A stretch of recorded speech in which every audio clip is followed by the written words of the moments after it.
Hey everybody, Jim King back over here in Prairie Village, Kansas. One of my favorite places to work. The people are very cool. They keep their houses nice. I like Prairie Village a lot. So anyway, what we got here, this is a job for a very famous lady attorney who does family law. And her back office is sitting on the back side of the house. And if you follow me, we'll show you what we're gonna do.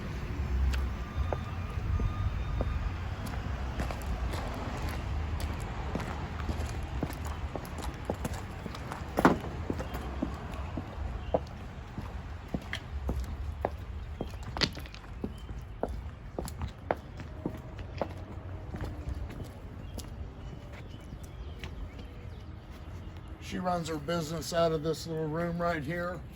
And in the process of getting a deck built, I took the siding down here around it and noticed these columns here wasn't real stable.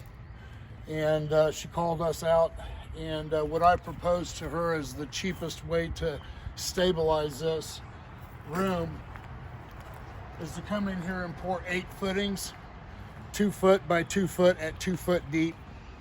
We'll flange them out down at the last 6 inches, widen the base, pour them full of solid high strength concrete, and let that set for a couple of days, and then come back and we'll cut our 6-inch H-beams to run horizontally underneath this with verticals coming down to the new footings. So stay tuned as we get this thing built. Day one out here in Prairie Village. For all your foundation repair needs, call us, King Piers, 816-288-4373. You can always go to my website, kingpiers.com. Thank you.